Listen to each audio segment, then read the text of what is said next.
बाळ, फ्रीजमधून श्रीखंड काढ ना. आम्ही पूर्वी घरीच बनवायचो श्रीखंड.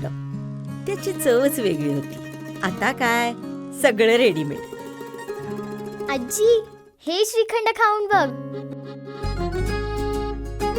आज तुझ्या आईनं घरीच बनवलं की काय? हे आहे गोकुळचं श्रीखंड. अगदी जिभेवर रेंगाळणारं. जिभेवरच नाही तर मनावरही रेंगाळणार. गोकुळ श्रीखंड, मनावर रेंगाळणारं.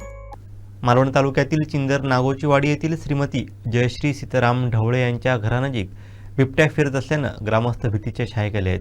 रात्री फिरत असलेल्या बिबट्या CCTVत कैद झाला आहे. पाहूयात.